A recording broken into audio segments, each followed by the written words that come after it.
আসসালামু আলাইকুম সুপ্রিয় শিক্ষার্থীরা, আমি তোমাদের সাথে আজকে আলোচনা করব একাদশ দ্বাদশ শ্রেণী অর্থনীতি এবং অনার্সের ব্যষ্টিক অর্থনীতির গুরুত্বপূর্ণ একটি বিষয় ভারসাম্য নিয়ে। ভারসাম্যকে ইংরেজিতে ইকুইলিব্রিয়াম বলা হয়। ইকুইলিব্রিয়াম শব্দের বাংলা অর্থ হচ্ছে ভারসাম্য। ভারসাম্য কথাটার মানে হচ্ছে সমতা, ভারসাম্য কথাটার মানে হচ্ছে সমান, ভারসাম্য কথাটার মানে হচ্ছে দুইটা শক্তি যখন দুই দিক থেকে এসে এক জায়গায় মিলিত হয়, ওই মিলিত অবস্থানটাকে, ওই সমান হওয়াটাকেই কি বলা হয়? ভারসাম্য বলা হয়।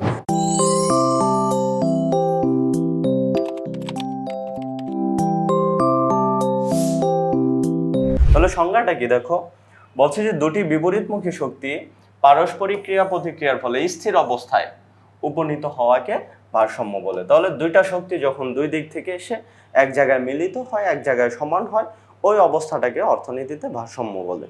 আমরা একটা উদাহরণের সাহায্যে বিষয়টাকে বুঝে নিব। দেখো, মনে করো আমি একটা শার্ট কেনার জন্য মার্কেটে গেলাম। যখন আমরা কোনো কিছু কিনতে মার্কেটে যাই, তখন আগেই বাসা থেকে কি করি, একটা বাজেট ফিক্সড করে বের হই যে আমি 2000 টাকা দিয়ে কি করব, একটা শার্ট কিনবো।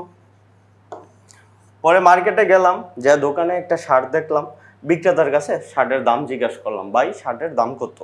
বিক্রেতা শার্টটা 2000 টাকায় বিক্রি করবে, কিন্তু প্রথমে সে কখনো 2000 টাকা দাম চাবে না, সে আরেকটু বাড়িয়ে দাম চাবে। সে বললো যে শার্টের দাম হচ্ছে 2500 টাকা। আমি শার্টটা কিনবো 2000 টাকা দিয়ে। আমিও প্রথমে 2000 বলবো না, আমি দামটা আরেকটু কম বলবো, আমি বললাম 1500 টাকা। তখন বিক্রেতা বলবে যে ভাই এত কম দামে কিনতেও পারি নাই। এগুলো বলার পর সে বলবে যে আপনার জন্য শার্টের দাম হচ্ছে 2200 টাকা। তখন আমি বলবো যে ভাই 1800 হলে দেন, আর না হয় চলে যায়। দোকান থেকে যখন বের হয়ে আসতে নিব, বিক্রেতা পিছন থেকে ডাক দিয়ে বলবে ভাই আপনার জন্য একদম 2000 টাকা। তাহলে আমার মনে মনে দাম কত ছিল? 2000।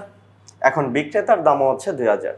তাহলে দুটি দাম, এই যে আমার দামটা 1500 টাকার থেকে শুরু হয়েছে, 2000 আইসা পৌঁছাইছে। বিক্রেতার দাম 2500 টাকা থেকে 2000 আইসা পৌঁছাইছে। তাহলে আমার দামটা ঊর্ধ্বমুখী, বিক্রেতার দাম হচ্ছে নিম্নমুখী। এরকম দুটি বিপরীতমুখী শক্তি পারস্পরিক ক্রিয়া প্রতিক্রিয়া বার্গেনিং এর ফলে এক জায়গায় আইসা পৌঁছানোটাকে আমরা দুইজনের মতামতটাই 2000 আইসা পৌঁছেছি, ওই অবস্থাটাকে কি বলা হয়? অর্থনীতিতে ভারসাম্য বলা হয়। তারপরে দেখো, ভারসাম্য দাম কাকে বলে? দেখো, যে দামে বাজারে দ্রব্যের চাহিদা এবং যোগান সমান হয় তাকে ভারসাম্য দাম বলে। মনে রাখবা, চাহিদা থাকে ক্রেতার আর যোগান থাকে বিক্রেতার।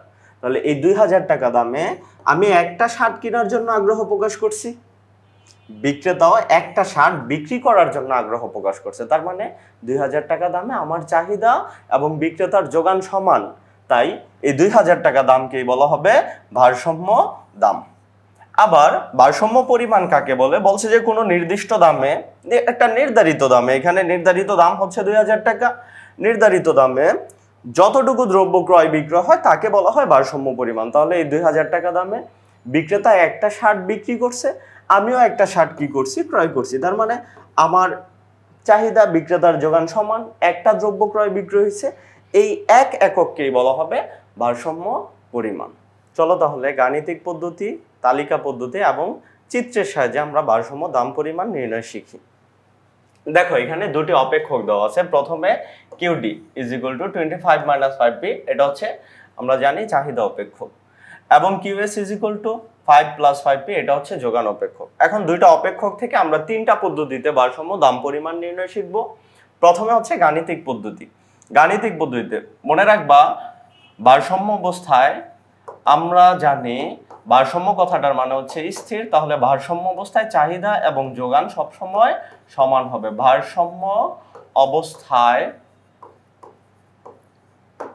চাহিদা ইজ ইকুয়াল টু, চাহিদা মানে QD, quantity of demand, is equal to যোগান, কিউএস, কোয়ান্টিটি অফ সাপ্লাই, সব সময় ইকুয়াল হবে। তারপরে বা আমরা মানগুলো বসাই। চাহিদার অপেক্ষকে দেওয়া আছে 25 মাইনাস 5p, যোগান অপেক্ষকে দেওয়া আছে 5 প্লাস 5p। এখন আমরা p গুলো বাম পাশে নিয়ে আসবো, মাইনাস 5p, এই যে ডান পাশে প্লাসের 5p যখন বাম পাশে নিয়ে আসবো তখন কি হয়ে যাবে? Minus 5p is equal to 5, এই 25 প্লাসের 25 ডান পাশে নিয়ে গেলে মাইনাস 25, বা minus 5p minus 10p is equal to মাইনাসের 25 থেকে প্লাসের 5 বাদ দিলে আমাদের থাকবে মাইনাস 20, বা উভয় পক্ষ থেকে আমরা মাইনাসটা বাদ দিলে এখানে থাকবে 10p = 20, বা 10p এর সাথে গুণাকারে আছে, আমরা সাইড চেঞ্জ করে যদি ওই পাশে নিয়ে যাই তাহলে ভাগ হয়ে যাবে 20/10। অতএব p = 2। এই যে এটা হচ্ছে চাহিদারও দাম, এটা হচ্ছে যোগানেরও দাম। চাহিদার ও যোগানের দাম মানে এটাই হচ্ছে কি ভারসাম্য দাম। তাহলে আমরা ভারসাম্য দাম পেলাম, তাহলে অর্থাৎ ভারসাম্য দাম, মনে রাখবা দামকে পি দ্বারা প্রকাশ করি, আর ভারসাম্য বোঝানোর জন্য আমরা বার দিব, তাহলে পি বার = 2 টাকা। এখন আমরা ভারসাম্য পরিমাণ নির্ণয় করব। যদি ভারসাম্য পরিমাণ নির্ণয় করতে যাই তাহলে কি করব, ভারসাম্য দামটাকে প্রথমে আমরা চাহিদা অপেক্ষকে বসাবো, তারপরে যোগান অপেক্ষকে বসাবো। দেখো, তাহলে ভারসাম্য দামকে আমরা প্রথমে চাহিদা অপেক্ষকে বসাবো। তাহলে চাহিদা সমীকরণে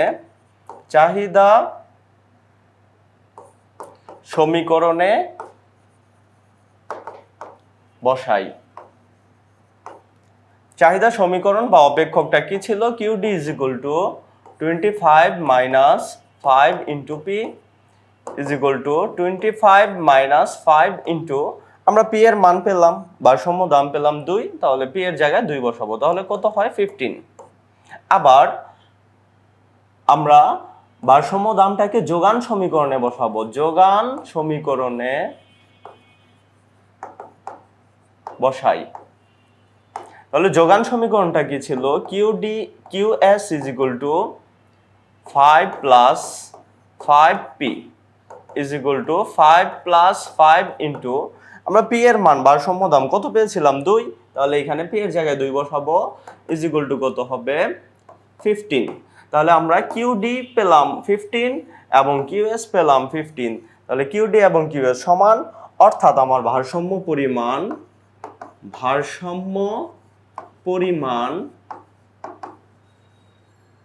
Q বার = 15 একক। মনে রাখবা পরিমাণ সবসময় আমরা কি বলি বলতো? একক বলি।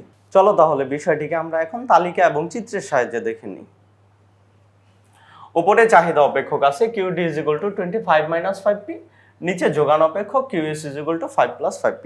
প্রথমে আমরা এটাকে তালিকায় ভারসাম্য দাম এবং পরিমাণ নির্ণয় করব। দেখো, তালিকায় প্রথম কলামে আমি দামটাকে প্রকাশ করব, দ্বিতীয় কলামে চাহিদার পরিমাণ, তৃতীয় কলামে যোগানের পরিমাণকে প্রকাশ করব। আমরা জানি P দ্বারা আমরা প্রাইস, দ্রব্যের দামকে প্রকাশ করি, চাহিদার পরিমাণটাকে আমরা QD দ্বারা প্রকাশ করি এবং যোগানের পরিমাণটাকে আমরা QS দ্বারা প্রকাশ করি। মনে রাখবা তালিকায় ভারসাম্য দাম পরিমাণ বের করার সময় তিনটা দাম আমরা নির্বাচন করব। তাহলে দাম তিনটা কিভাবে নির্বাচন করব? গাণিতিক পদ্ধতিতে ভারসাম্য দাম যত পাবো তা সব সময় আমরা মাঝখানে লিখব। তাহলে আমরা এই দুইটা অপেক্ষক থেকে গাণিতিক পদ্ধতিতে ভারসাম্য দাম পেয়েছিলাম 2 টাকা, আমরা তা মাঝখানে লিখলাম, তার এক গড় আগে একটা দাম নিব আর এক গড় পরে একটা দাম নিব। তাহলে 2 এর এক গড় আগে মানে কত? 1, এবং এক গড় পরে হচ্ছে 3, আমরা তিনটা দাম নিলাম। এখন দাম যখন 1 টাকা নিব তখন চাহিদা বের করব। চাহিদা বের করার জন্য আমি যে P এর মানটাকে উপরের চাহিদা অপেক্ষকে বসাবো। তাহলে P এর মান 1, P এর জায়গায় যদি 1 বসাই, 5 × 5, 25 থেকে 5 বাদ দিলে আমার চাহিদা থাকে কত? 20 একক। আবার QS বের করার জন্য P এর মানটাকে নিচের সমীকরণে বসাবো, যোগান সমীকরণে বসাবো। এই যে P এর জায়গায় যদি 1 বসাই তাহলে দেখো 5 × 5 আর 5 কত হয়? 10। ঠিক একই রকম ভাবে P এর মান যদি 2 ধরি তাহলে চাহিদা কত হবে? এখানে 2 × 5 = 10, 25 থেকে 10 বাদ দিলে কত হবে? 15। আবার QS বের করার জন্য আমি নিচের সমীকরণে বসাবো, তাহলে 5 × 10 এবং 5 কত? 15। আবার যদি P এর মান 3 ধরি তখন চাহিদার পরিমাণ কত হবে? 3 × 5 = 15, 25 থেকে 15 বাদ দিলে কত? 10, এবং যোগান বের করার জন্য নিচের সমীকরণে বসাবো, 3 × 5 = 15 আর 5 হচ্ছে কত? 20। এখন দেখো তো কত টাকা দামে চাহিদা এবং যোগান সমান হয়েছে? এই যে দেখো 2 টাকা দামে আমার চাহিদা এবং যোগান সমান, অর্থাৎ 2 টাকা দামই হচ্ছে ভারসাম্য দাম এবং এই 15 একক হচ্ছে ভারসাম্য পরিমাণ। এখন আমরা বিষয়টাকে চিত্রে রূপ দিব। দেখো,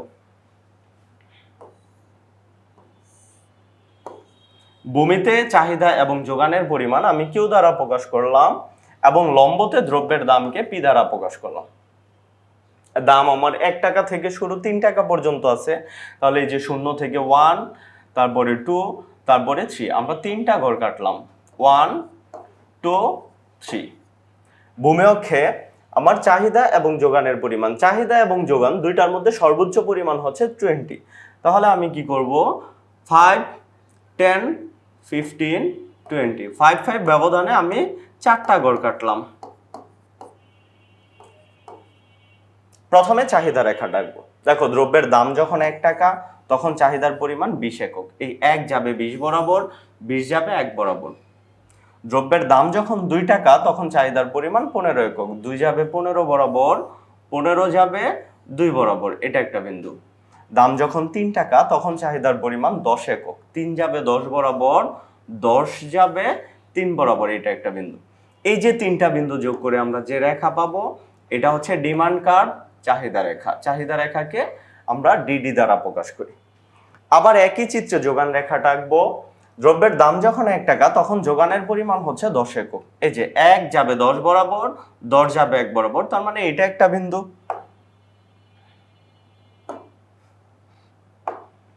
দাম যখন 2 টাকা তখন যোগানের পরিমাণ হচ্ছে 15 একক। 2 যাবে 15 বরাবর, 15 যাবে 2 বরাবর, এটা একটা বিন্দু।